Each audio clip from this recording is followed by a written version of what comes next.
평생 홀어머니를 모시며 흙을 일궈온 순박한 시골 청년 지훈. 폭우 쏟아지는 밤 사고당한 노인을 업고 빗길을 달렸을 뿐인데 그 노인은 대한민국을 호령하는 강성그룹의 회장이었습니다. 그런데 강 회장이 흘린 수첩 속 아이의 사진을 본 순간 지훈은 온몸이 굳어버리고 맙니다. 어머니, 이야기. 왜 저랑 똑같이 생겼죠? 사진 속 베넷 저고리엔 지훈이 평생 가슴에 품고 산 낡은 쌈지와 똑같은 매화 문양이 새겨져 있었습니다. 강성그룹 가문에서만 내려오는 옥도장과 지훈의 쌈지, 이들 사이엔 어떤 충격적인 진실이 숨겨져 있는 걸까요? 20년간 봉인되었던 진실, 그리고 빗속에서 뒤바뀐 한 남자의 운명, 그 장대한 대서사시가 지금 시작됩니다. 시작하기 전에 구독과 좋아요 눌러주시면 더 좋은 사연으로 찾아뵐게요. 강원도 정선의 깊은 산골, 사방이 거대한 장막처럼 산으로 둘러싸이고 새벽 안개가 짙게 내려앉은 마을에는 이따금 들리는 소쩍새 소리만이 정막을 깨우고 있습니다. 모두가 깊은 잠에 빠진 시각, 마을 귀퉁이 낡은 기와집 안방에서는 희미한 불빛이 새어나옵니다.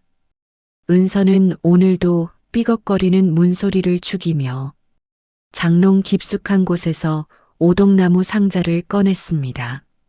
낡은 누비 쌈지 속에 든 옥도장을 만질 때마다 은선의 시간은 20년 전 자신의 삶에 거대한 파도가 들이쳤던 그날 밤으로 되돌아갔습니다. 벌써 20회다. 그 불길 속에서 너를 안고 도망친 게 엊그제 같은데 세월이 참 무심하기도 하지. 상자 안에는 세월의 때가 묻어 꼬재재해진, 그러나 한눈에 봐도 바느질이 예사롭지 않은 자수 누비 쌈지가 놓여 있었습니다. 은서는 숨을 죽인 채 쌈지끈을 천천히 풀었습니다.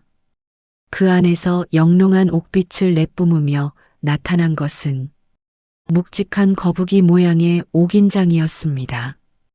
도장 밑면에는 일반적인 이름이 아닌 기하학적인 쌍용 문양과 함께 강이라는 성씨가 깊게 새겨져 있었습니다.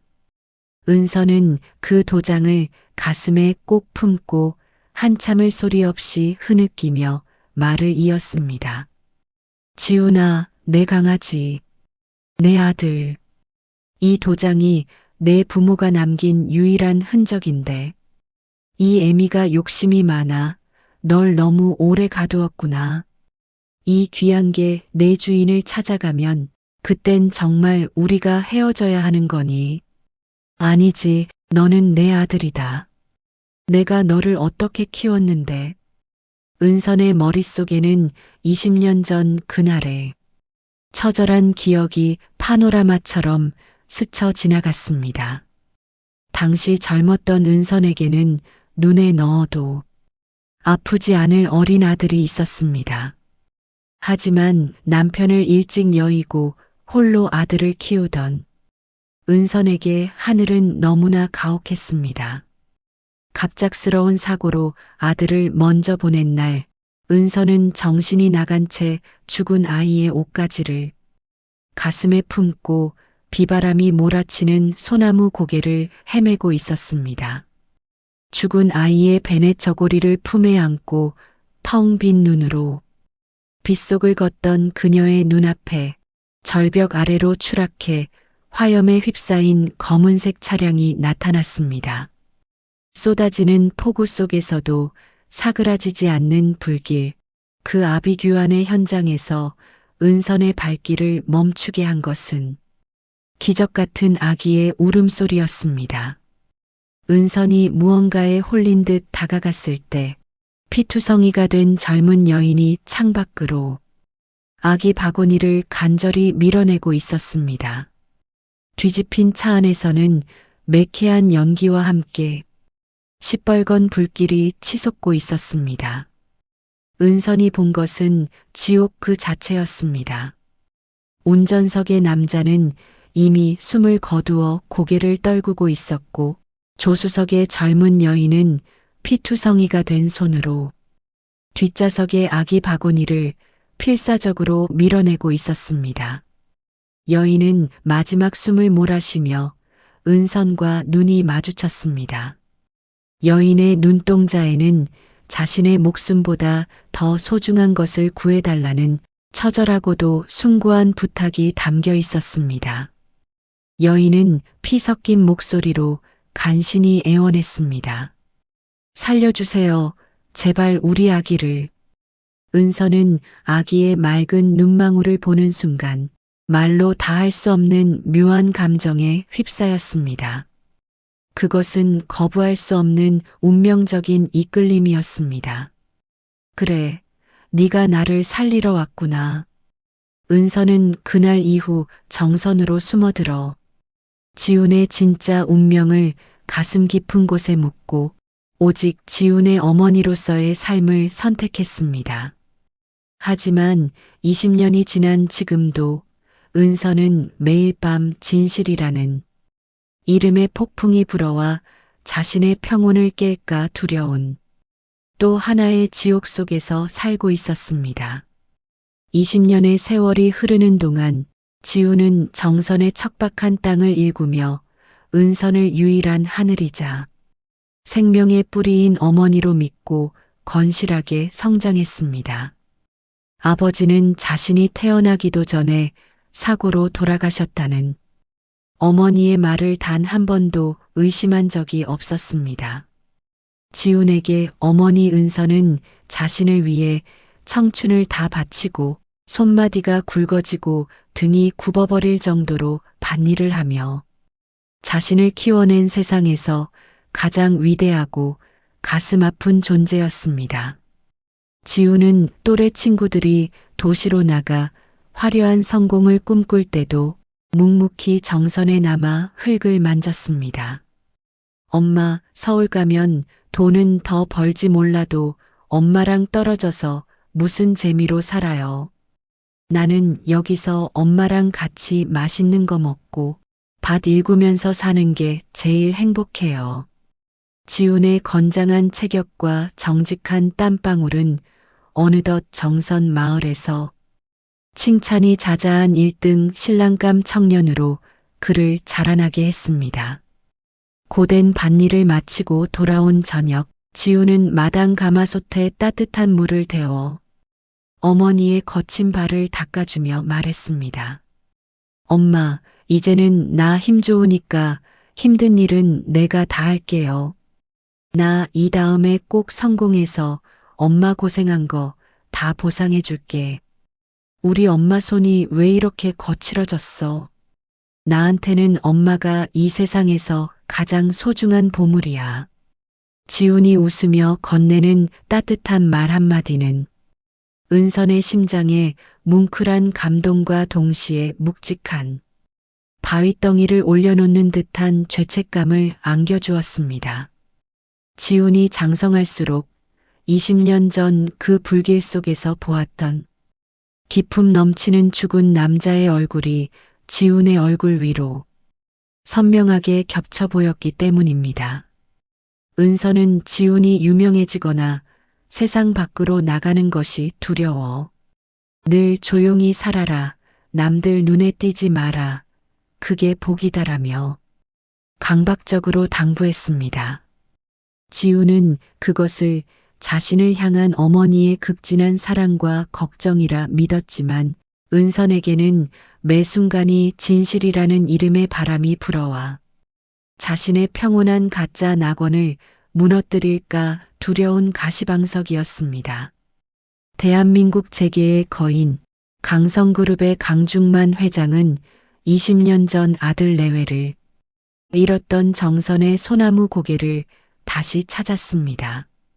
아들과 며느리의 20주기 위령제를 지내고 돌아가는 길, 마치 20년 전의 그날을 재현하듯 하늘은 검게 뒤덮였고 구멍이 뚫린 듯한 폭우가 쏟아지기 시작했습니다. 노구의 회장은 벼랑 아래를 내려다보며 통안의 눈물을 흘렸습니다. 진우야, 내 핏줄조차 찾지 못한 이 못난 늙은이를 용서하지 마라. 내 죄가 너무나 커서 차마 죽지도 못하는구나. 내 손주는 어디에 있느냐? 그때 거대한 천둥 소리와 함께 산등성이를 타고 내려온 토사가 강 회장의 차량을 그대로 덮쳤습니다. 차는 20년 전 아들이 사고를 당했던 바로 그 지점에서 똑같이 굴러떨어져 벼랑 끝에 아슬아슬하게 걸렸습니다. 뒤집힌 차 안에서 의식을 잃어가는 강 회장의 시야에 누군가 괴력을 발휘해 차 문을 뜯어내고 들어왔습니다. 빗물에 젖은 얼굴, 흙투성이가 된 작업복. 하지만 20년 전 잃어버린 아들 진우와 똑같은 얼굴을 한 청년, 지훈이었습니다. 지훈은 강 회장을 향해 외쳤습니다. 어르신, 정신 차리세요. 조금만 참으세요. 제가 업어드릴게요. 지훈은 폭우로 불어난 계곡물과 쏟아지는 흙더미를 뚫고 강 회장을 등에 업고 질주했습니다. 20년 전 은선이 아기 바구니를 안고 도망쳤던 그 피 묻은 길을 이제는 늠름하게 성장한 아들이 할아버지를 업고 돌아오는 기묘한 운명의 수레바퀴가 돌기 시작한 것입니다. 지훈의 집 마당에 도착해 노인을 조심스럽게 내려놓는 순간 방 안에서 나온 은서는 강 회장의 얼굴을 확인하고 그대로 자리에 주저앉아 소리 없는 비명을 질렀습니다. 20년 동안 봉인해온 비밀이 제 발로 집안까지 걸어 들어온 것이었습니다. 은선의 눈에는 강 회장이 아니라 20년 전 자신이 지켜냈던 아이의 주인이자 자신을 파멸시키러 온 심판자로 보였습니다. 은서는 떨리는 목소리로 지훈을 불렀습니다. 지훈아, 이 어르신은 누구야? 왜 우리 집으로 데리고 온 거니?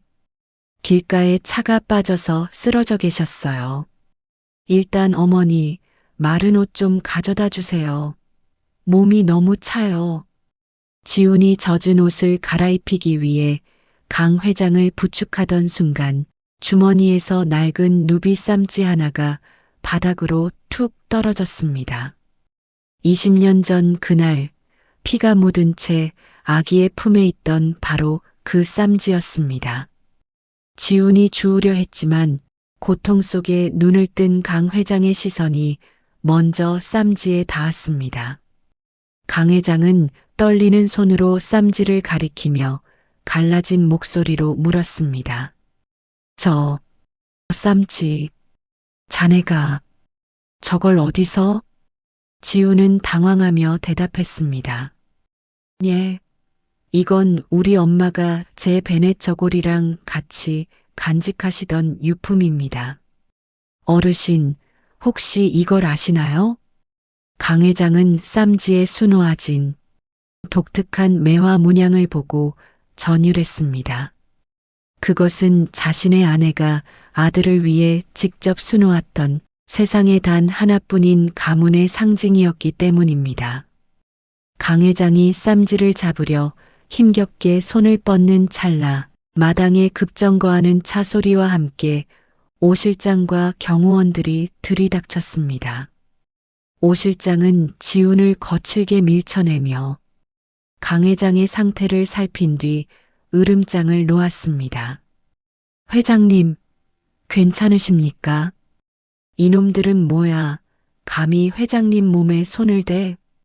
지훈은 황당한 표정으로 오 실장을 바라보며 당당하게 소리쳤습니다. 무슨 소리를 하시는 거예요? 제가 이 어르신을 구해왔다고요. 오 실장은 강 회장을 부축하며 방안을 후딱 바닥에 떨어진 쌈지를 목격했습니다. 강 회장의 신복인 그는 그 쌈지의 의미를 누구보다 잘 알고 있었습니다. 오 실장의 눈에 기괴한 탐욕과 공포가 스쳐 지나갔습니다. 그는 속으로 생각했습니다. 말도 안 돼. 20년 전에 분명히 죽었다고 보고했는데 저 쌈지가 왜 이 시골 청년집에서 나와? 만약 이놈이 진짜라면 태윤 도련님과 내 계획은 수포가 된다. 강 회장은 오 실장의 옷깃을 붙잡으며 마지막 힘을 다해 명령했습니다. 오 실장, 저 청년, 저 쌈지를 조사해 당장. 강 회장은 말을 끝내지 못한 채 다시 혼절했습니다.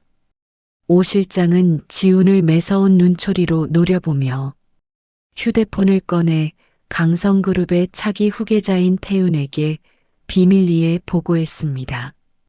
도련님, 큰일 났습니다. 회장님이 잃어버린 그것을 찾은 것 같습니다. 예, 정선입니다. 지금 당장 사람들을 보내야겠습니다. 조용히 처리해야 합니다. 강 회장은 본가로 급히 이송되었고 지훈은 폭풍이 휩쓸고 간 방 안에 홀로 남겨졌습니다. 그런데 지훈의 발밑에 무언가 반짝이는 것이 보였습니다. 오 실장이 강 회장을 옮기느라 정신없는 와중에 떨어뜨린 강 회장의 개인 수첩이었습니다. 지훈이 조심스럽게 수첩을 펼치자 첫 장에 붙어 있는 빛바랜 아이의 사진 한 장이 나타났습니다. 사진 속 아이의 목에는 지훈이 가진 쌈지와 똑같은 문양의 베넷 저고리가 입혀져 있었습니다. 지훈은 사진을 뚫어지게 쳐다보며 미간을 찌푸렸습니다. 이 아기, 왜 나랑 이렇게 닮은 거지? 지훈이 의구심을 품기 시작한 그 시각, 멀리서 검은색 차량의 불빛들이 지훈의 집을 향해 거대한 파도처럼 밀려오고 있었습니다. 서울 강남의 한복판, 거대한 유리 성벽처럼 우뚝 솟아있는 강성의료원 VIP 병동은 바깥 세상의 소음이 전혀 닿지 않는 완벽한 고립지입니다. 이곳의 공기는 늘 차갑고 정제되어 있으며 복도를 오가는 간호사들의 발소리조차 조심스럽습니다. 그 중에서도 가장 깊숙한 곳에 위치한 특실한 강중만 회장은 산소호흡기에 의지한 채 사흘 만에 간신히 눈을 떴습니다. 눈을 떴을 때 그가 가장 먼저 본 것은 화려한 샹들리에의 차가운 빛이 아니라 침대 옆 그림자처럼 서 있는 오 실장의 무표정한 얼굴이었습니다. 강 회장의 뇌리에는 여전히 정선해 비릿한 흙내음과 귀를 찢는 듯한 천둥 소리, 그리고 자신을 업고 빗속을 달리던 청년의 단단한 체온이 지워지지 않는 낙인처럼 박혀 있었습니다. 강 회장은 갈라진 목소리로 입술을 미세하게 떨며 곁을 지키던 오 실장에게 지훈의 행방을 물었습니다. 오 실장, 그 청년은, 그 집은 어찌 되었나? 내가 그곳에서 본 것이 결코 꿈이 아니지. 그 누비 쌈지. 분명 우리 진우가 마지막으로 가져갔던 것이야. 내 눈은 절대로 못 속인다. 오 실장은 쟁반 위에 놓인 차가운 물수건을 강 회장의 메마른 손에 얹어주며 말했습니다. 그의 목소리는 아주 정중하고 부드러웠으나 그 안에는 거역할 수 없는 단호함이 서려 있었습니다. 회장님, 너무 심려치 마십시오. 사고 당시 심박수가 급격히 떨어지며 뇌로 가는 혈류가 부족해 일시적인 환각을 보신 겁니다. 제가 직접 사람들을 보내 그 낡은 시골집을 샅샅이 확인했습니다만 그저 근처 시장통에서 흔히 파는 조잡한 자수 주머니였을 뿐입니다. 회장님께서 평생 그 쌈지를 그리워하시다 보니 간절한 마음이 빗속에서 환영을 만들어낸 모양입니다. 오 실장은 품 안에서 미리 준비해온 가짜 쌈지 하나를 꺼내 강 회장의 눈앞에 내보였습니다. 그것은 색깔만 비슷할 뿐 20년 전 가문에서 특수 제작한 비단의 은은한 광택이나 정교한 매화 문양은 전혀 찾아볼 수 없는 평범한 물건이었습니다. 강 회장은 떨리는 손으로 가짜 쌈지를 만져보았으나 손끝에 닿는 촉감은 그날 밤의 것과는 확연히 달랐습니다.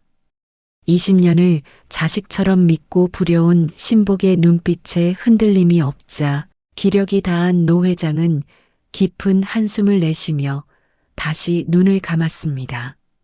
그래, 내 눈이 노망이 난 것이겠지.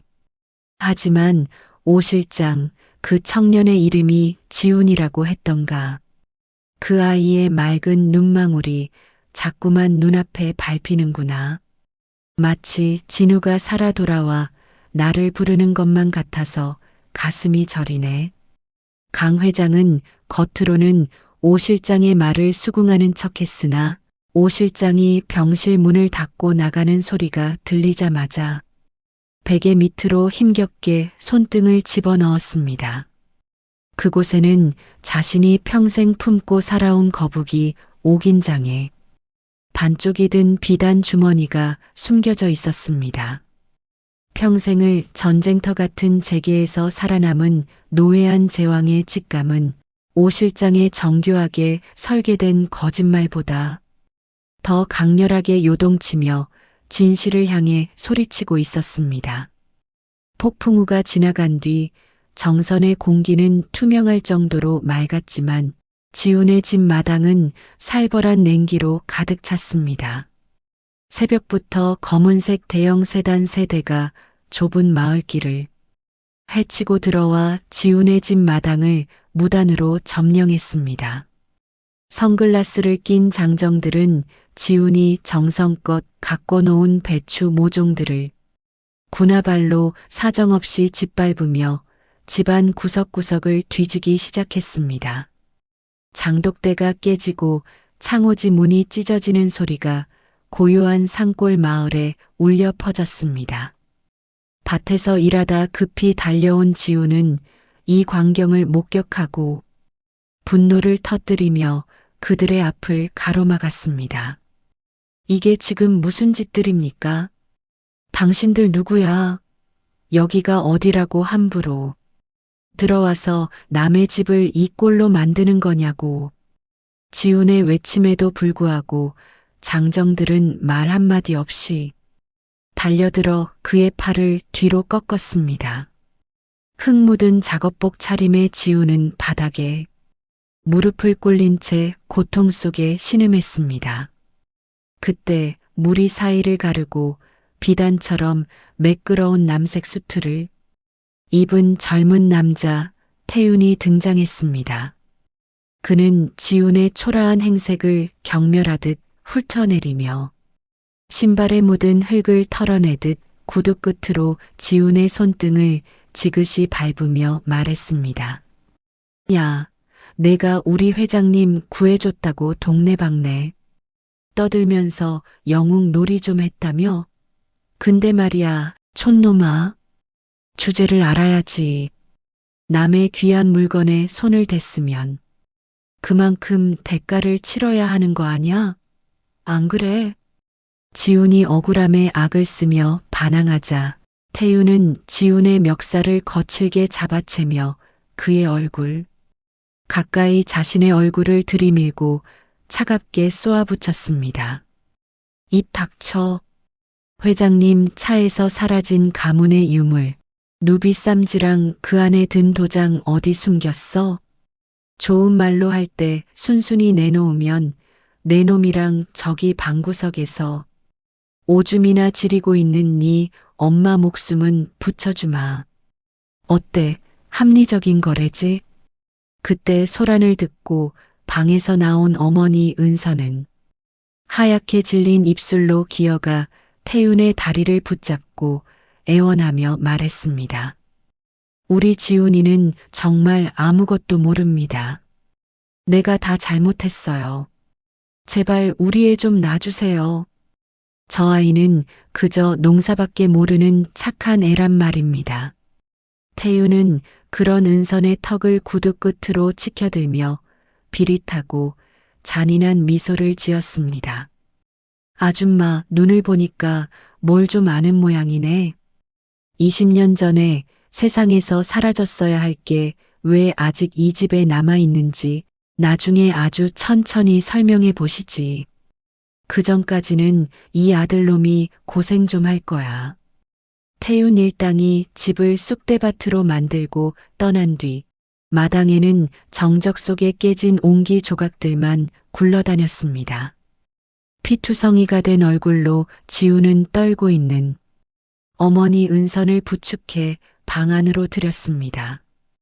은선은 넋이 나간 사람처럼 장롱 밑 장판을 연신 확인하며 흙 묻은 손을 씻지도 않은 채 덜덜 떨었습니다.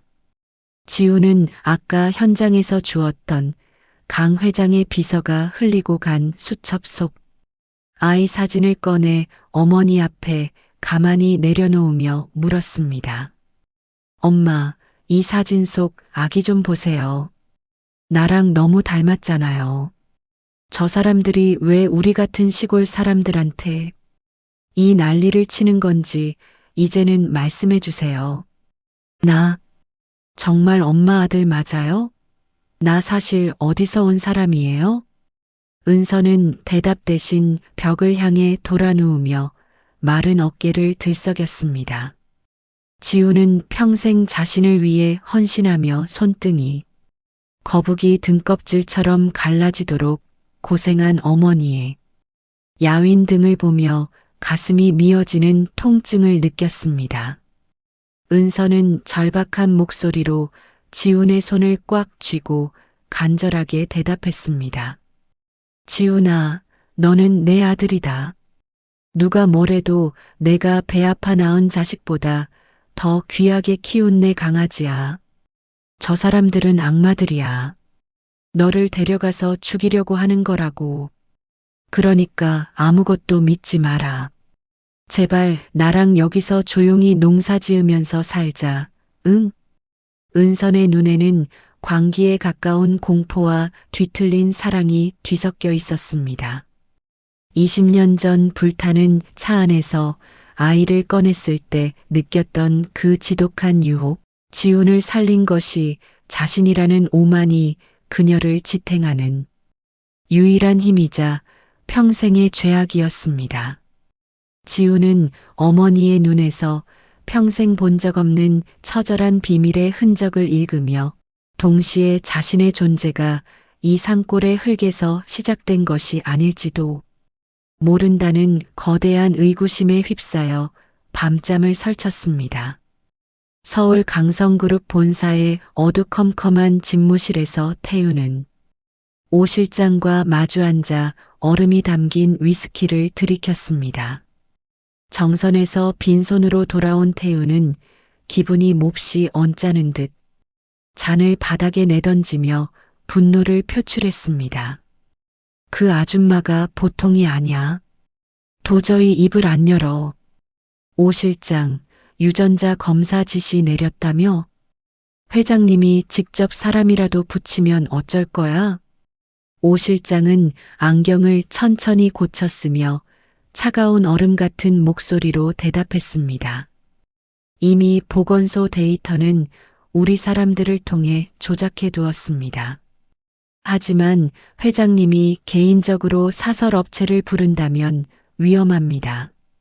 도련님, 확실하게 끝내야 합니다. 그 청년을 아들이 아니라 파렴치한 범죄자로 만들어버리면 자존심 강한 회장님도 정이 뚝 떨어지시겠지요. 사람을 도둑놈으로 만드는 것만큼 쉬운 일은 없습니다.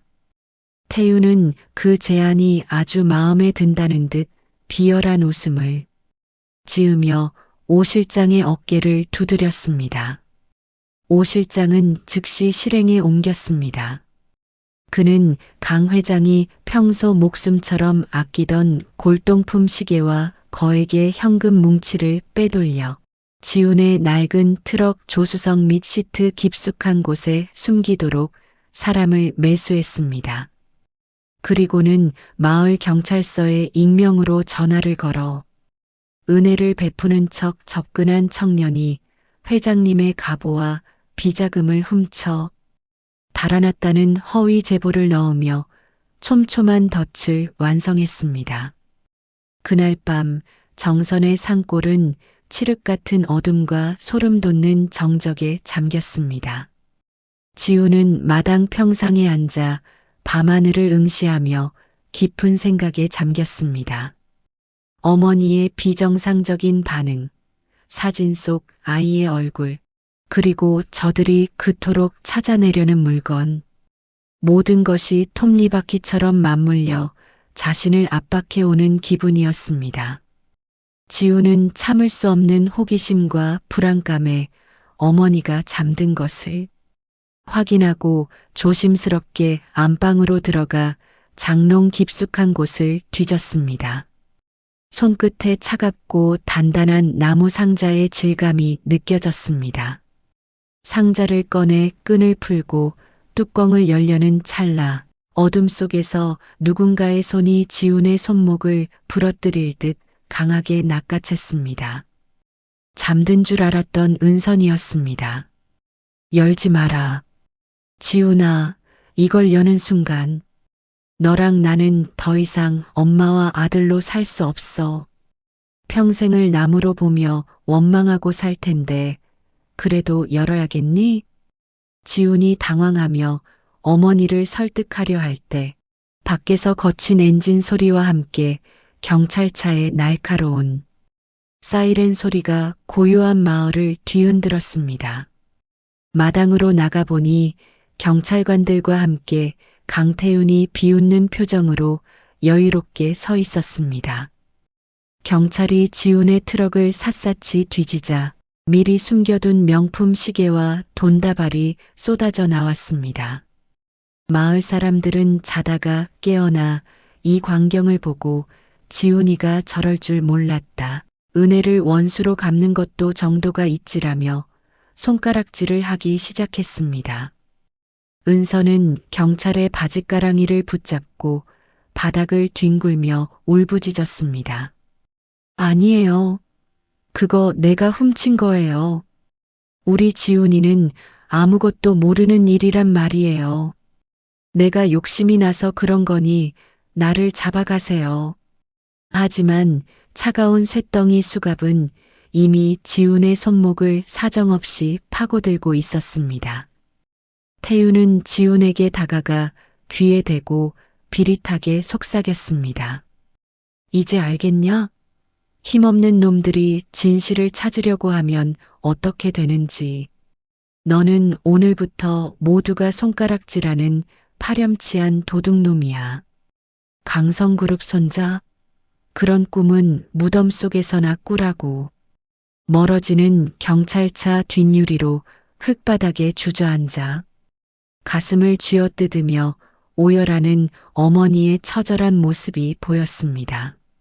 지훈은 주먹을 피가 나도록 꽉 쥐었습니다. 이제 그는 어머니를 지키기 위해 그리고 빼앗긴 자신의 진짜 이름을 되찾기 위해 스스로 강해져야 함을, 아니 괴물이 되어야 함을 깨달았습니다. 정선 경찰서의 좁고 습한 유치장 안은 낮인지 밤인지 분간하기 어려울 정도로 침침한 공기만이 가득했습니다. 지훈은 곰팡이 냄새가 눅눅하게 배어있는 시멘트 벽에 등을 기댄 채 멍하니 천장을 바라보았습니다. 불과 사흘 전까지만 해도 어머니와 마주 앉아 갓 지은 보리밥에 구수한 된장찌개를 먹으며 소박한 미래를 꿈꾸던 평화로운 일상이 이제는 손에 닿지 않는 먼 전생의 기억처럼 아득하게만 느껴졌습니다.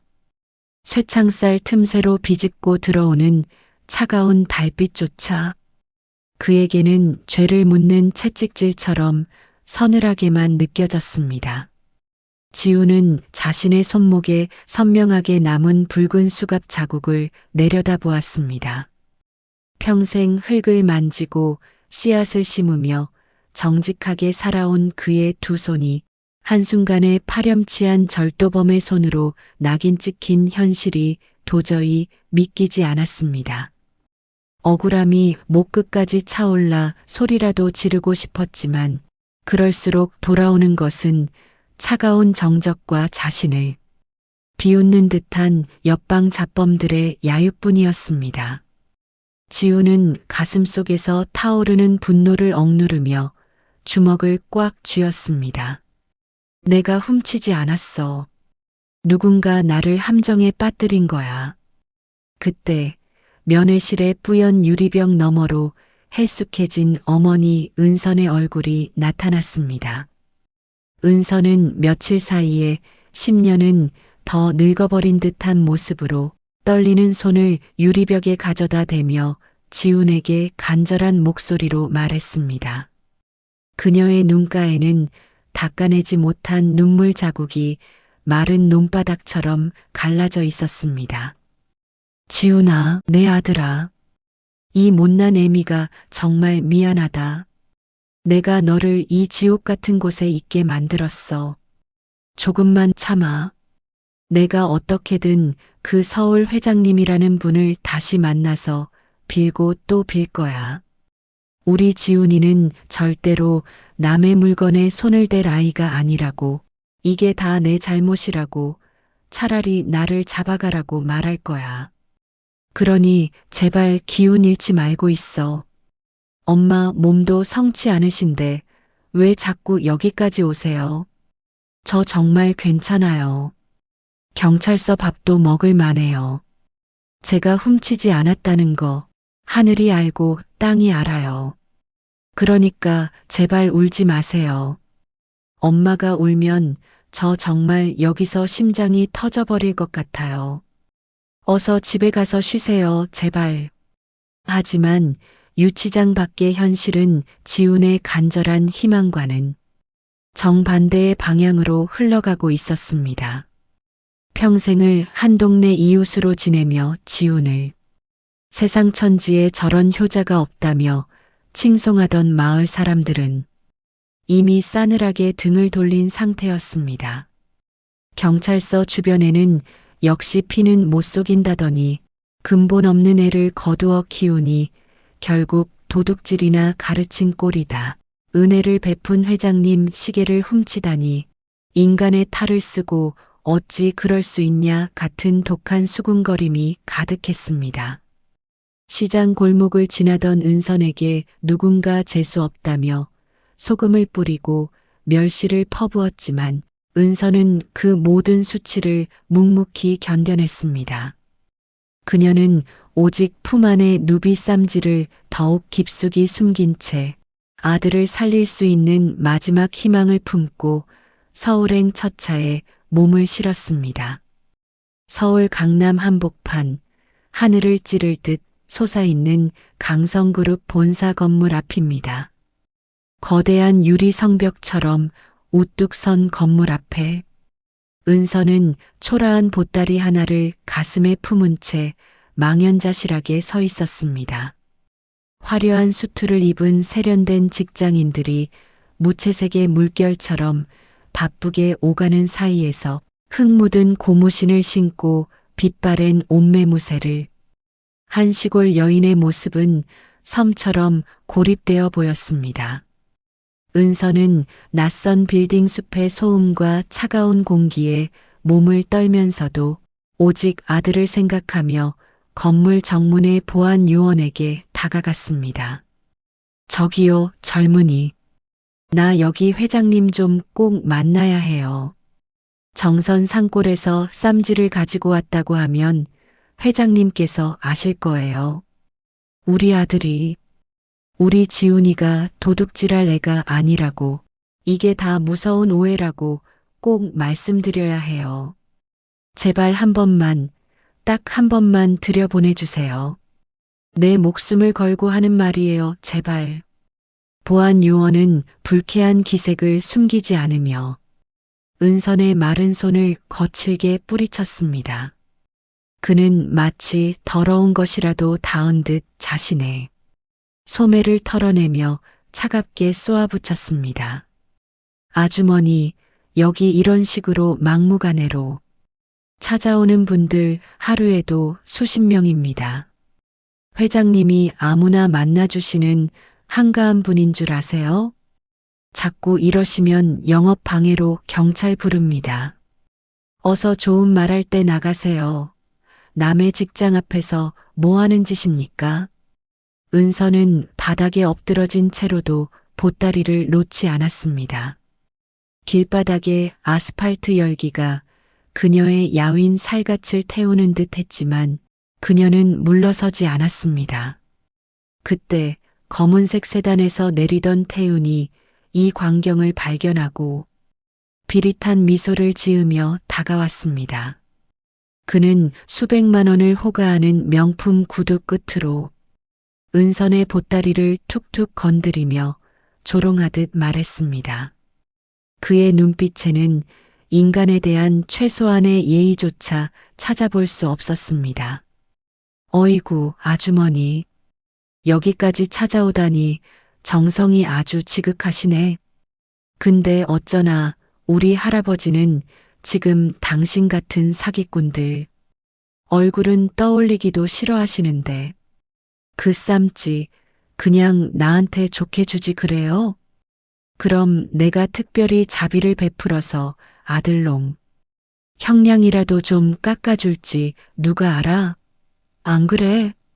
이 악기 같은 놈, 네 놈이 우리 지훈이한테 무슨 짓을 했는지 하늘이 알고 땅이 알아. 이 도장은 제 주인에게 직접 돌려줄 것이야. 너 같은 가짜한테는 죽어도 절대로 못 줘. 네 놈은 벌 받을 거다. 태윤의 눈빛이 순식간에 차가운 살기로 번뜩였습니다. 자신의 아버지가 저지른 과거의 범죄를 목격한 유일한 생존자이자 자신의 왕자를 뒤흔들 물건을 쥔 이 여인을 태윤은 더 이상 방치할 수 없었습니다. 그는 곁에 서 있던 오 실장에게 조용히 고개를 끄덕였고 오 실장은 신속하게 경호원들을 불러 은선을 인적이 드문 지하 주차장 구석으로 거칠게 끌고 갔습니다. 어둡고 축축한 지하 주차장의 공기는 은선의 심장을 얼어붙게 만들었지만 그녀는 쌈지를 쥔 손에 더욱 힘을 주었습니다. 비슷한 시각 강성의료원의 최고급 VIP 병실에 강중만 회장은 오 실장이 내민 두꺼운 서류 뭉치를 확인하며 가쁜 숨을 몰아쉬고 있었습니다.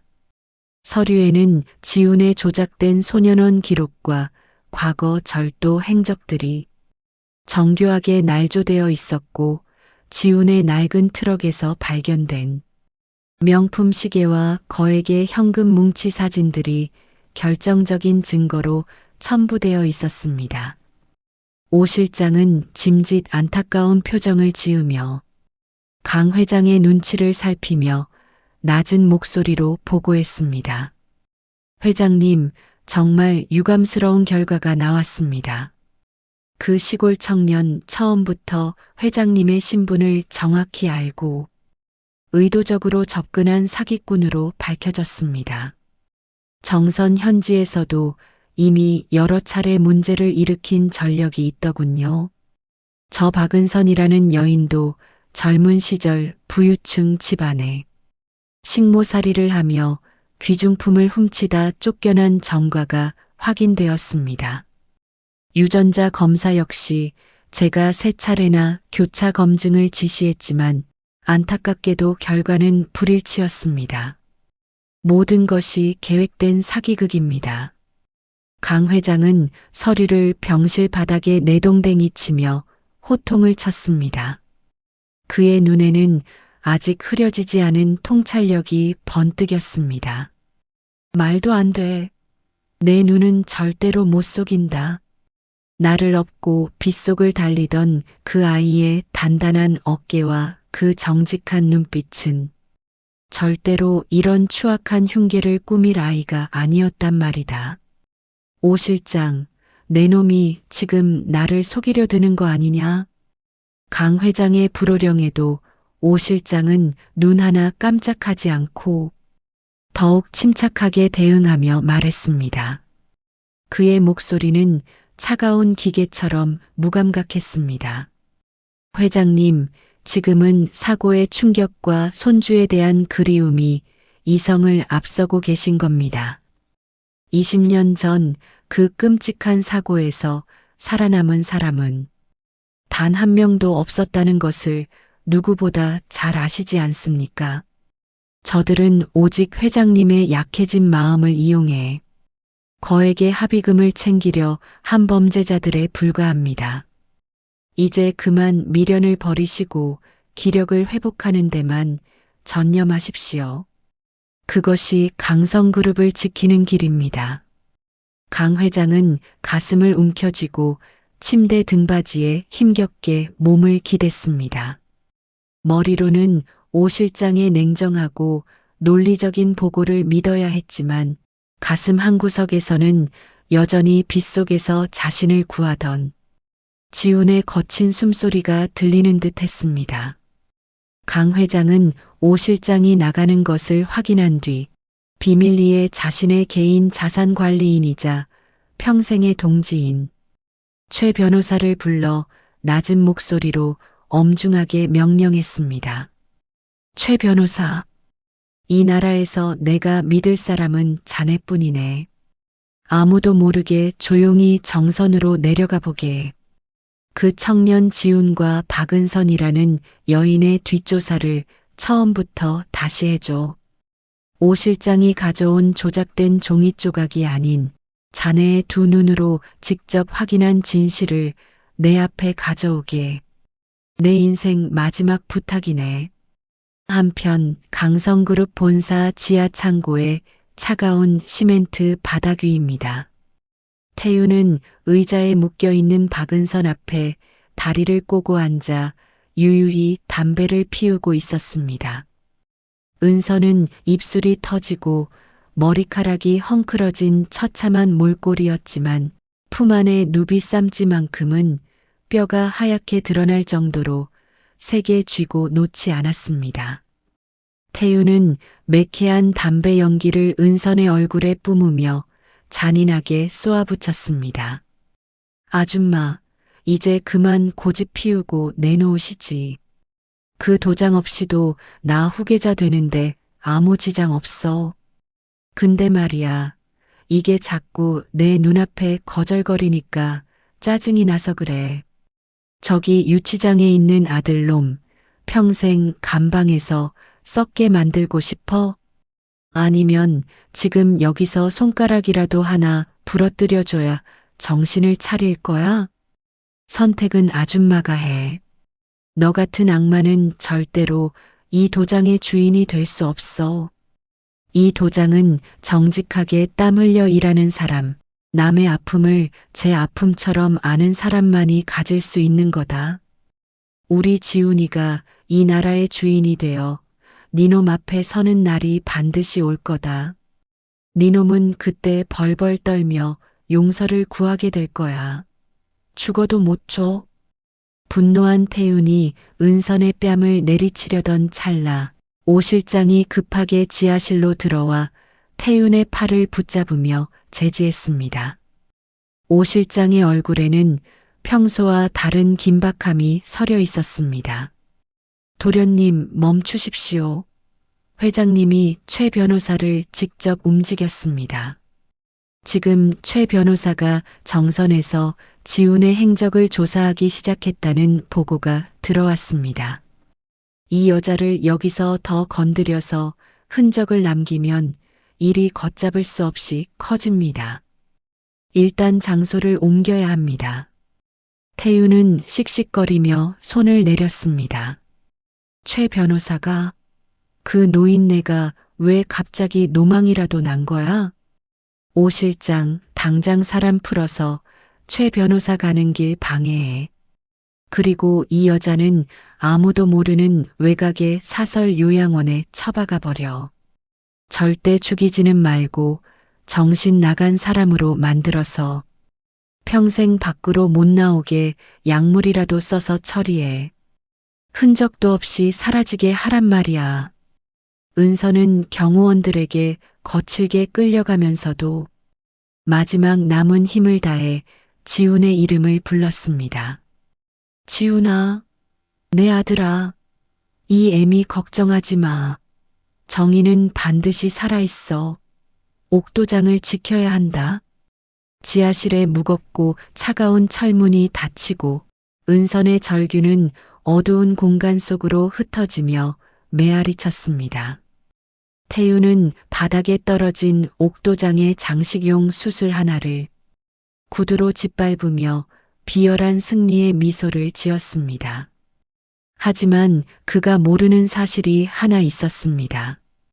은선이 끌려가는 와중에도 쌈지를 삼키려 했다는 사실을 말입니다. 정선 유치장으로 돌아온 지우는 어머니가 서울로 올라간 뒤 연락이 완전히 두절되었다는 청천벽력 같은 소식을 듣게 되었습니다. 불길한 예감이 지훈의 등줄기를 타고 얼음처럼 흘렀습니다. 평소 마을에서 순둥이처럼 허허실실 웃던 지훈의 눈빛이 전례 없이 매섭게 번뜩였습니다. 그는 자신을 감시하던 젊은 김순경을 불렀습니다. 김순경은 지훈이 평소 자신이 키운 채소를 마을 노인들에게 대가 없이 나눠주는 것을 보며 지훈의 정직함을 믿어주던 마을의 유일한 젊은이였습니다. 지훈은 김순경의 손을 잡으며 간곡하게 부탁했습니다. 그의 눈에는 눈물이 가득했지만 목소리는 단단했습니다. 순경님, 제발 부탁입니다. 저희 엄마가 위험해요. 저를 여기 가두는 건 100번이라도 달게 받겠지만 우리 엄마 좀 찾아주세요. 강성그룹 그 나쁜 놈들이 엄마를 납치한 것 같아요. 엄마는 제 인생의 전부란 말입니다. 제가 억울해서 죽어도 좋으니 제발 엄마만 살려주세요. 김순경은 한참을 갈등하는 눈빛으로 주변을 살피더니 지훈에게 바짝 다가와 작은 쪽지 하나를 건네며 나지막하게 속삭였습니다. 지훈 씨, 사실 아까 어떤 노신사분이 다녀갔어요. 최 변호사라고 하던데 지훈 씨 유전자 검사를 다시 할 거라고 머리카락을 가져갔어요. 오 실장이 조작한 기록이 다 가짜라는 증거를 찾고 있대요. 조금만 더 버티세요. 어머니는 제가 비번 때라도 백방으로 알아볼게요. 힘내세요. 지훈은 그 말에 왈칵 눈물을 쏟으며 고개를 세게 끄덕였습니다. 절망뿐이던 유치장 안에서 희망의 작은 불씨가 타오르기 시작한 것입니다. 지훈은 그때부터 좁은 유치장 안에서 팔굽혀펴기를 하고 몸을 단련하기 시작했습니다. 다시 나갈 때는 태윤에게서 어머니를 지키는 가장 단단한 방패가 되어야 했기 때문입니다. 그의 낡은 작업복 가슴 주머니에는 어머니가 정성껏 수놓아준 그의 이름 지훈이 새겨진 손수건이 여전히 온기를 머금고 있었습니다. 지훈은 그 손수건을 만지며 다짐했습니다. 엄마, 조금만 기다려요. 내가 꼭 구하러 갈게요. 경기도 외곽의 인적 드문 숲속, 간판도 없는 허름한 사설 요양원의 폐쇄병동입니다. 은서는 침대에 팔다리가 묶인 채 멍하니 천장을 바라보고 있었습니다. 그녀의 눈에는 이미 강제로 주입된 약물 때문에 초점이 흐릿해져 가고 있었습니다. 오 실장은 주사기를 든 간호사에게 고개를 끄덕이며 차갑게 지시했습니다. 기억을 지우고 정신을 혼미하게 만드는 약물입니다. 회장님이 나중에 혹시라도 찾으셔도 아무것도 대답하지 못하게 식물인간처럼 만드십시오. 그게 우리 모두가 사는 길입니다. 간호사가 차가운 바늘을 은선의 야윈 팔에 꽂으려던 절체절명의 순간 요양원의 철제 정문이 굉음과 함께 부서지며 검은 양복의 사내들이 들이닥쳤습니다. 그들은 태윤의 부하들이 아니었습니다. 바로 강 회장이 직접 보낸 직속 경호팀과 최 변호사였습니다. 최 변호사가 정선에서 지훈의 진실을 확인하고 오 실장의 은밀한 통화 기록을 추적해 이 숨겨진 장소를 찾아낸 것이었습니다. 하지만 상황은 그리 호락호락하지 않았습니다. 요양원 뒤편 산길에서는 또 다른 검은 차들이 비명을 지르며 달려오고 있었습니다. 태윤이 모든 진실이 밝혀지는 것을 막기 위해 자신의 모든 권력을 동원해 직접 나타난 것입니다. 태윤은 차에서 내려 권총을 꺼내 들며 서늘한 미소를 지으며 말했습니다. 할아버지, 너무 앞서가시네. 내가 곱게 물러날 줄 알았어? 오늘 여기서 이 아주머니랑 최 변호사, 그리고 이 건물까지 싹 다 불태워버려. 증거는 하나도 남기지 마. 시작해. 태윤의 지시와 동시에 요양원 건물 구석구석에서 불길이 솟구치기 시작했습니다. 시커먼 연기가 은선이 갇힌 폐쇄병동을 덮치려 할 때 저 멀리 마을 입구에서부터 요란한 사이렌 소리가 들려왔습니다. 그런데 그 소리는 일반적인 소방차가 아니었습니다.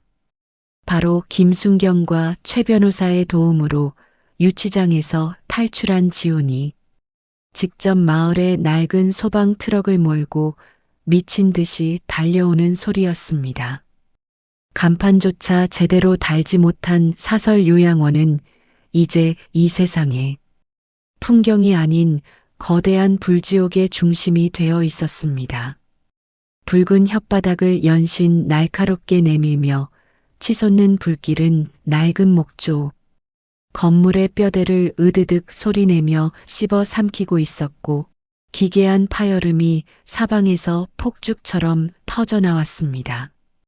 시커먼 연기는 거대한 독사처럼 하늘을 휘감아 내려앉아 달빛조차 질식시켰고 공기 중에는 타버린 건축 자재의 매캐한 냄새와 살을 애는 듯한 열기가 진동하며 그 어떤 생명체의 접근도 허용하지 않는 죽음의 땅을 만들고 있었습니다. 강태윤은 불길에서 멀찍이 떨어진 자신의 세단 보닛에 비스듬히 기댄 채 타들어가는 건물을 관조하며 비릿하고 잔인한 미소를 지었습니다. 저 불꽃 속에 자신의 후계 구도를 위협하는 모든 증거와 눈에 가시 같던 은선이 한 줌의 재로 변해 영원히 사라질 것이라는 확신에 찬 그야말로 악마의 미소였습니다. 그는 주머니에서 라이터를 꺼내 만지작거리며 이 찬란한 파멸의 순간을 즐기고 있었습니다. 바로 그 순간 정적을 깨는 육중한 엔진 소리와 함께 요양원의 낡은 철제 울타리를 박차고 들어오는 거대한 형체가 있었습니다. 그것은 거친 굉음을 토해내며 달려온 정선 마을의 낡은 소방 트럭이었습니다.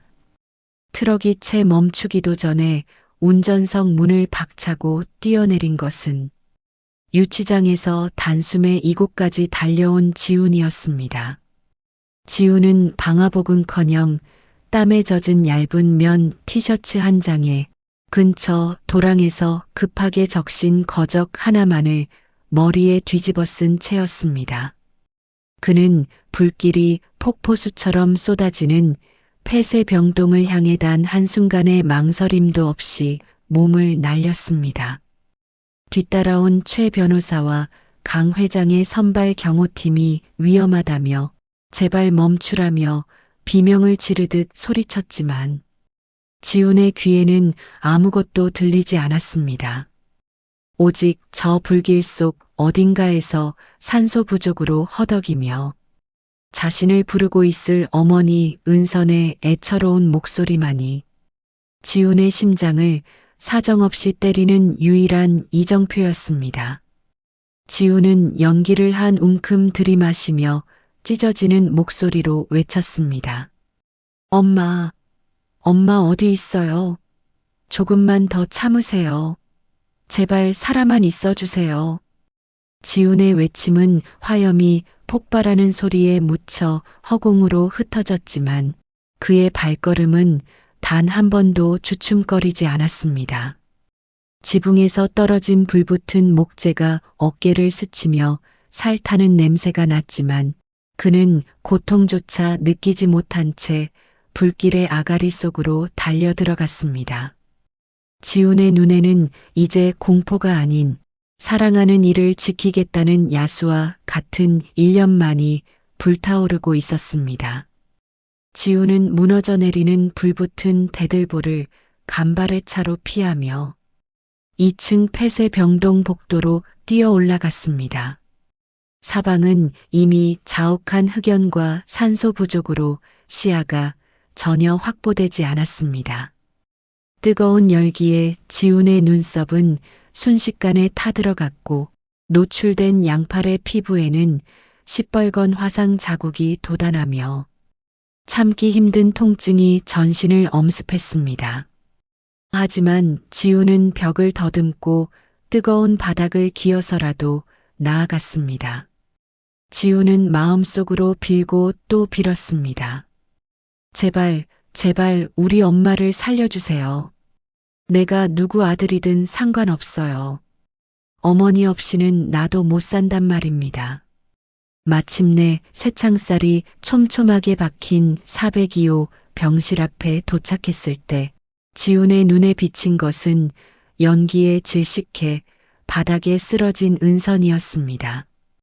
은선은 의식을 잃어가는 절체절명의 순간에도 자신의 목숨보다 귀한 누비 쌈지를 가슴팍에 터질 듯 껴안고 있었습니다. 그 모습이 지훈의 심장을 난도질했습니다. 지훈은 옆에 비치된 낡고 무거운 소화기를 집어들고 문고리를 사정없이 내리치기 시작했습니다. 쇠와 쇠가 맞부딪히며 붉은 불꽃을 튀기는 굉음이 복도에 울려 퍼졌습니다. 손바닥이 벗겨져 피가 흘러나왔고 열기에 달궈진 소화기.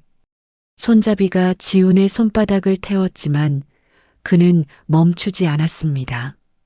마침내 문이 부서지듯 열렸고 지훈은 어머니를 가슴에 안고 자신의 등으로 떨어지는 불꽃 파편들을 받아내며 계단을 질주했습니다.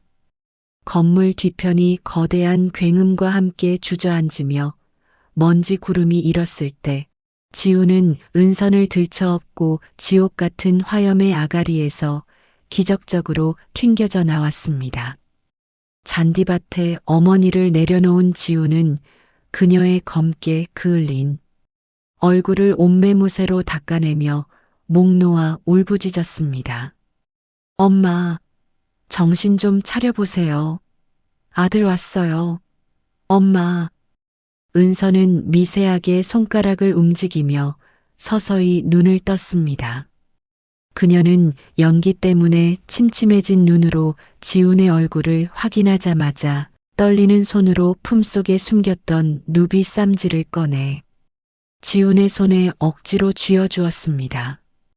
피 섞인 가쁜 숨을 내몰아쉬며 그녀가 내뱉은 첫 마디는 자신의 아니가 아니었습니다. 지훈아, 이제 됐다. 이 애미 죄는 여기서 다 태웠다. 이걸 회장님께 드려라. 내 진짜 이름을 저 무서운 놈들에게 뺏기지 말고 찾아야 해. 지훈아, 너는 저들보다 훨씬 귀한 사람이야. 지훈은 어머니의 마른 손을 잡고 가슴을 쥐어뜯으며 통곡했습니다.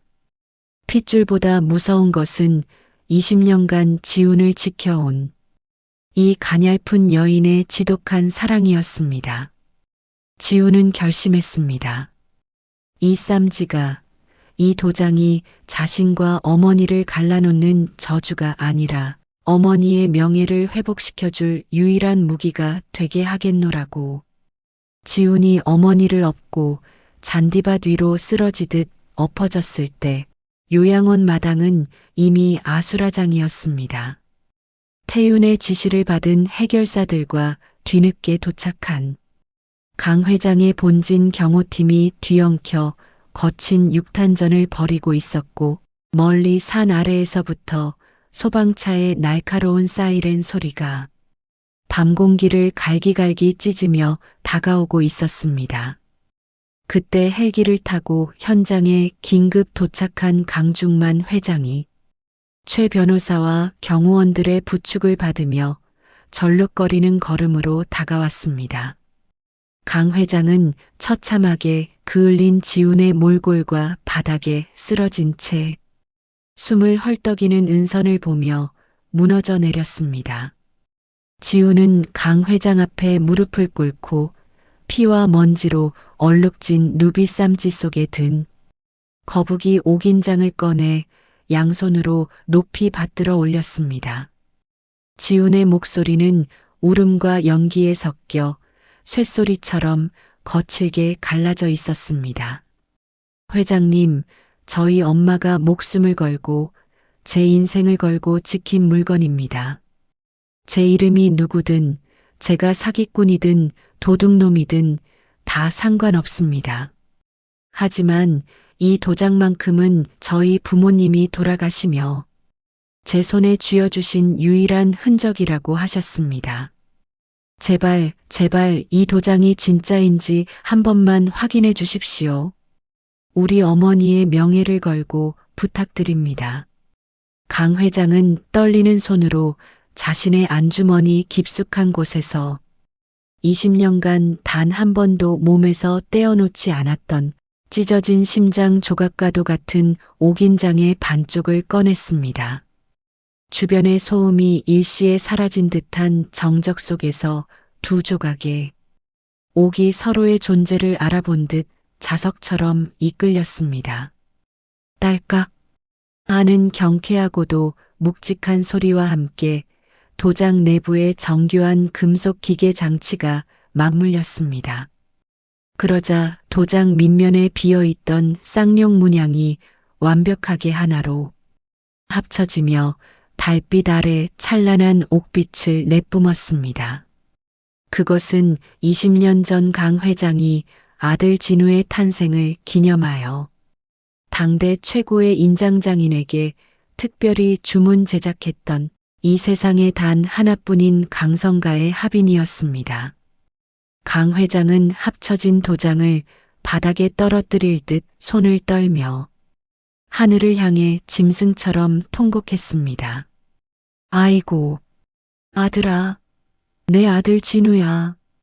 이 못난 늙은이가 눈이 멀어 내 유일한 핏줄을 내 손으로 죽일 뻔했구나. 저 쌈지의 한 땀 한 땀, 저 도장의 묵직한 감촉. 내가 어찌 있겠느냐. 오 실장, 태윤이 이놈. 니놈들이 어찌 인간의 탈을 쓰고 감히 이런 짓을 저질렀단 말이냐. 강 회장의 통곡 소리는 불타는 건물의 붕괴 소리보다 더 처절하게 산골짜기를 메웠습니다.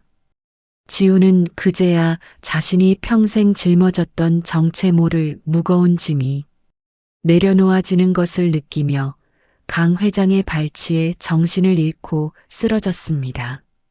진실이 밝혀지는 순간 지훈의 영혼은 비로소 자유를 얻었습니다.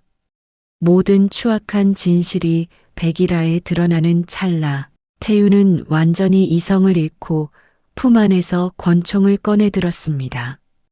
그는 모든 것을 포기한 듯한 광기 어린 눈빛으로 지훈의 심장을 겨누며 비명을 질렀습니다. 그의 얼굴은 탐욕과 공포로 일그러져 더 이상 인간의 형상이라 보기 어려웠습니다. 아니야. 저건 가짜야. 내가 후계자가 되기 위해 바친 세월이 얼마인데. 저 총구석 농사꾼 놈이 나타나서 내 인생을, 내 제국을 다 망쳤단 말이야. 저놈만 죽으면 돼. 너만 사라지면 다시 이 도장도 이 회사도 다 내 거야. 죽으란 말이야. 태윤의 손가락이 방아쇠를 당기려는 일촉즉발의 순간 그를 막아선 것은 다름 아닌 평생의 충복이었던 오 실장이었습니다. 오 실장은 이미 최 변호사가 현장에 가져온 검찰의 수사 자료와 강 회장의 압도적인 위용 앞에 자신의 운명이 끝났음을 직감했습니다. 오 실장은 태윤의 팔목을 낚아채 바닥으로 내동댕이 치며 비굴하게 강 회장의 발치에 엎드려 머리를 바닥에 찌으며 울부짖었습니다. 회장님, 제가 죽을 죄를 지었습니다. 이 모든 조작과 음모는 태윤 도련님이 지시한 일입니다. 저는 그저 가문이 풍비박산 나는 것을 막기 위해 도련님의 광기를 잠시 방관하며 기회를 엿보았을 뿐입니다. 살려주십시오, 회장님. 제가 모든 증거를 제출하겠습니다. 제가 무슨 힘이 있겠습니까? 시키는 대로 했을 뿐입니다.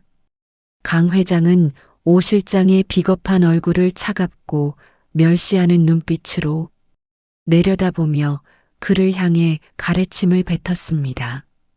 평생을 믿어온 신복의 배신은 강 회장의 심장에 화상보다 더 깊은 상처를 남겼습니다. 너희 같은 짐승들에게 줄 자비는 내게 단 한 톨도 남아있지 않다. 경찰들은 뭐하나? 당장 저 살인마와 공모자들을 끌어가라. 내 눈앞에서 저 부정한 것들을 당장 치워버려라. 법이 허용하는 가장 무거운 죗값을 치르게 할 것이다. 현장을 포위하고 있던 경찰들이 달려들어 태윤과 오 실장의 손목에 차가운 수갑을 채웠습니다. 태윤은 끌려가면서도 내 도장, 내 강성그룹, 저 촌놈이 다 가로챘어. 라며 짐승 같은 비명을 질러댔지만 그 소리는 소방차의 거대한 소음 속으로 허망하게 사라졌습니다. 화려했던 탐욕의 성은 그렇게 불길과 함께 무너져 내렸고 남은 것은 검은 재와 인간의 추악한 민낯뿐이었습니다. 사건 직후 지훈과 은선 어머니는 강성그룹의 헬기를 타고 강성의료원 VIP 전용 수술실로 긴급 이송되었습니다. 강 회장은 자신의 위태로운 심장 질환조차 잊은 채 수술실 앞 복도를 차갑게 지켰습니다. 이번에는 오 실장과 같은 배신자가 개입할 틈이 없는 강 회장의 오랜 주치의와 최 변호사가 직접 참관한 가운데 가장 정밀한 유전자 검사가 다시 진행되었습니다. 검사 결과가 나오기까지의 4시간은 강 회장에게 지난 20년의 세월보다 더 길고 고통스러운 인고의 시간이었습니다. 강 회장은 수술실 문이 열릴 때마다 심장이 멎는 듯한 긴장감에 몸을 떨었습니다. 마침내 최 변호사가 결과지를 든 채 복도로 들어섰습니다. 그의 얼굴에는 안도와 경탄이 섞인 묘한 미소가 걸려 있었습니다. 회장님, 천우신조입니다. 지훈 씨와 회장님의 유전적 일치율은 99.999%입니다. 지훈 씨는 20년 전 그 사고에서 살아남은 회장님의 유일한 적통 종손 강지훈이 확실합니다. 하늘이 도왔습니다. 강 회장은 떨리는 손으로 결과지를 가슴에 품고 한참을 말없이 벽을 짚고 눈물을 흘렸습니다. 20년 동안 가슴을 짓누르던 거대한 바위 덩어리가 씻겨 내려가는 눈물이었습니다. 강 회장은 곧장 옆 병실에서 산소 마스크를 쓴 채 의식을 회복한 은선에게 다가갔습니다. 그는 그녀의 거칠고 주름진 손을 두 손으로 꼭 잡았습니다. 박 여사님, 정말 감사합니다. 내 손주를 내 목숨보다 귀한 아이를 이렇게나 건실하고 따뜻한 사람으로 키워주셔서 진심으로 고맙습니다. 당신은 우리 가문의 은인입니다. 그동안 제가 저지른 무례와 모진 의심을 부디 용서해 주십시오. 여사님의 은혜는 평생을 다해 갚겠습니다. 은서는 산소 마스크 너머로 눈물을 흘리며 고개를 가로저었습니다. 그녀는 지훈을 자신의 자식인 양속여 키웠다는 평생의 죄책감이 강 회장의 따뜻한 말 한마디에 눈 녹듯 사라지는 기분이었습니다. 그녀에게는 지훈의 안정과 행복이 세상 그 무엇보다 귀한 보상이었습니다. 지훈이 마침내 의식을 되찾고 눈을 떴을 때 그의 병실에는 강 회장과 은선이 나란히 앉아 그를 지켜보고 있었습니다. 지훈은 최 변호사로부터 모든 진실을 듣게 되었습니다. 자신이 대한민국 최고의 재벌가 손자라는 사실보다 은선 어머니가 자신을 살리기 위해 평생을 숨죽여 살며 마지막 순간에는 불길 속에서 목숨을 걸고 자신을 지키려 했다는 사실이 지훈의 심장을 더 아프게 파고들었습니다. 지훈은 은선의 주름진 손을 잡고 속삭였습니다. 엄마, 저 아무것도 원망하지 않아요. 엄마가 그날 저를 안아주지 않으셨다면 저는 지금 여기 없을 거예요. 엄마는 제게 세상에서 가장 위대한 분이세요. 그러니까 이제 미안해하지 마세요. 저랑 같이 우리 정선 집으로 돌아가야죠. 엄마가 해주시는 된장찌개가 너무 먹고 싶어요. 지훈의 말에 은서는 아이처럼 소리내어 울음을 터뜨렸습니다. 강 회장은 그 모습을 지켜보며 지훈의 단단하고 속 깊은 성품에 다시 한번 감탄했습니다. 하지만 강 회장은 지훈에게 이제 강성그룹의 정당한 주인으로서 제자리를 찾고 후계자 수업을 받아야 한다고 강하게 권유했습니다. 수조 원의 자산과 수만 명의 직원이 지훈의 손짓 하나에 움직이게 될 화려한 미래가 열린 것이었습니다. 이때 지훈은 창밖의 새벽빛을 바라보며 강 회장에게 예상치 못한 제안을 했습니다. 할아버지, 저는 이 차가운 대리석 빌딩 숲의 왕관보다 더 넓고 따뜻한 대지를 가꾸고 싶습니다. 강성그룹의 돈을 쓰는 상속자가 아니라 강성그룹의 기술로 이 땅에 소외된 사람들과 농촌을 살리는 길을 가고 싶어요. 저를 믿어주시겠습니까? 제 방식대로 강성그룹의 미래를 이 흙 위에서 다시 세울게요. 그것이 죽은 부모님의 뜻이라고 믿습니다. 화려했던 강성그룹의 후계자 전쟁은 불길과 함께 사그라졌습니다. 서슬 퍼런 권세를 휘두르던 강태웅과 그의 충실한 사냥개였던 오 실장은 이제 번뜩이는 수갑을 찬 채 법정의 피고인석에 나란히 앉아 있었습니다. 텔레비전 뉴스에서는 연일 강성그룹의 추악한 은폐 시도와 납치, 방화 미수 사건을 대대적으로 보도하며 온 나라를 떠들썩하게 만들었습니다. 재판장은 엄중한 목소리로 판결문을 낭독했습니다. 태윤에게는 15년이, 오 실장에게는 징역 10년의 중형이 선고되었습니다.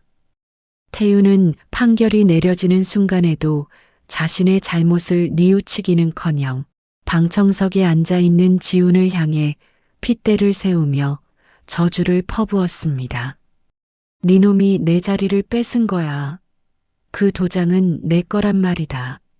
하지만 지훈은 그 도끼 어린 시선을 피하지 않고 무거운 침묵으로 응수했습니다.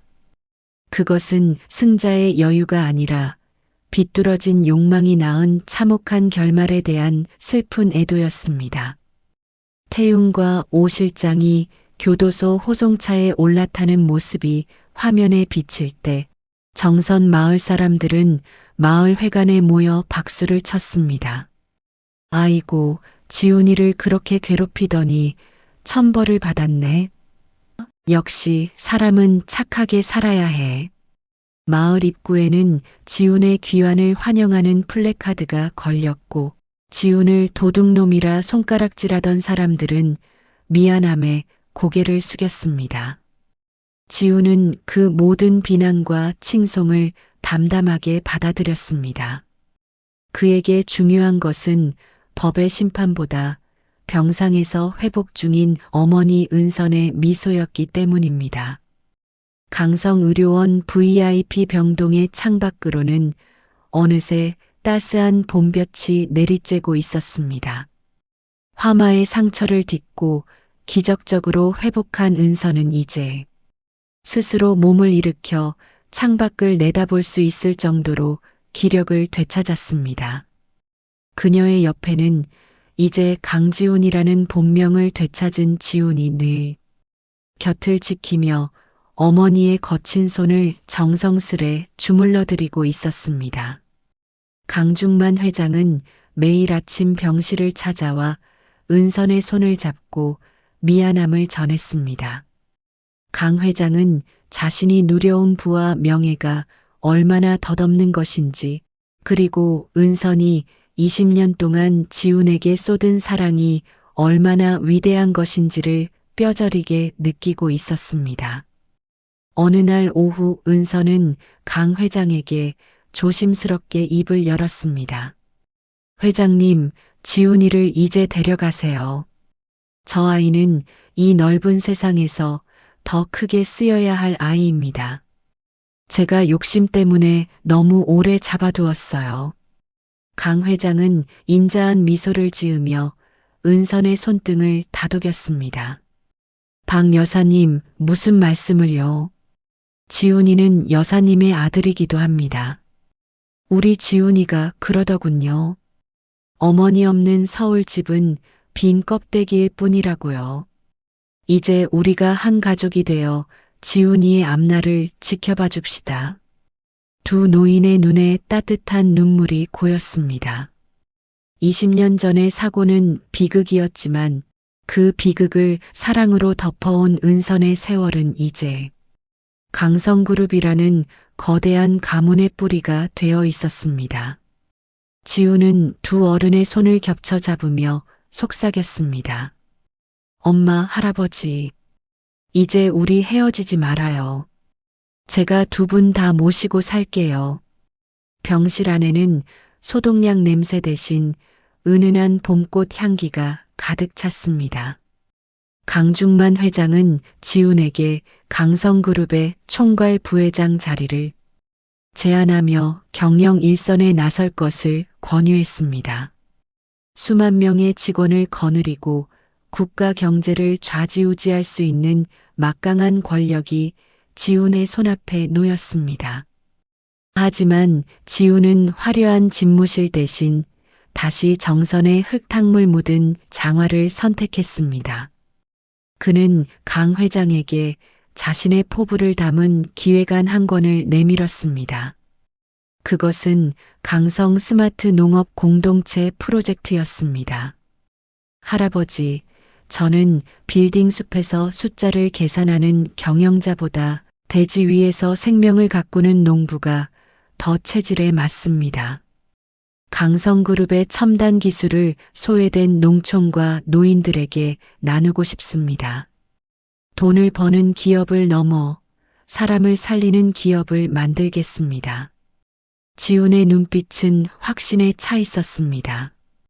강 회장은 처음엔 당황했지만 곧 손주의 깊은 뜻을 이해하고 전폭적인 지위를 약속했습니다.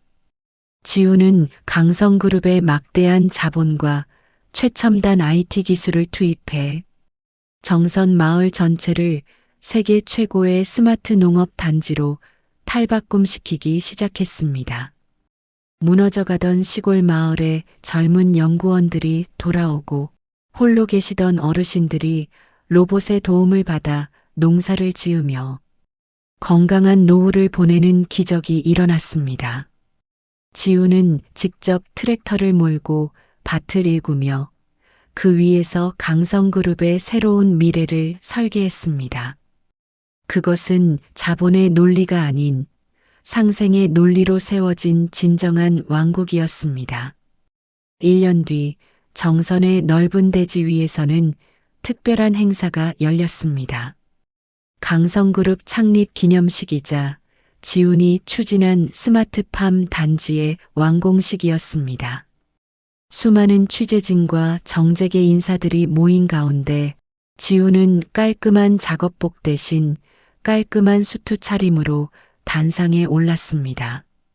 그의 옆에는 고운 한복을 입은 어머니 은선과 강중만 회장이 나란히 서 있었습니다.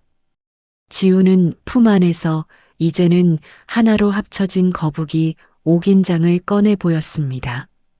이 도장은 한때 가문의 권위를 상징했습니다. 하지만 이제 이 도장은 약속의 상징입니다. 땀 흘려 일하는 사람이 대접받고 소외된 노인들이 외롭지 않은 세상을 만들겠다는 약속입니다. 지훈은 완공 문서에 묵직한 옥도장을 찍었습니다. 그것은 개인의 유산 상속을 위한 도장이 아니라 수많은 이웃의 행복을 보장하는 인장이었습니다. 행사가 끝난 후 지훈은 어머니 은선과 할아버지 강 회장의 손을 잡고 자신이 직접 일군 서릿해 밭을 걸었습니다. 은선은 지훈의 어깨를 토닥이며 말했습니다. 지훈아, 내 아버지가 하늘에서 참 좋아하겠구나. 너는 진짜 왕이 되었어. 대지 위의 왕 말이다. 강 회장 역시 흐뭇한 미소를 지으며 손주의 늠름한 뒷모습을 바라보았습니다.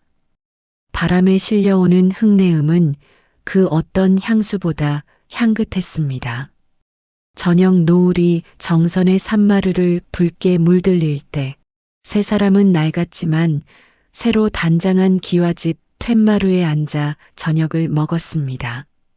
메뉴는 예전과 다름없는 된장찌개와 텃밭에서 갓 딴 고추였습니다. 하지만 밥상머리에는 이제 외로움 대신 웃음꽃이 피어났습니다.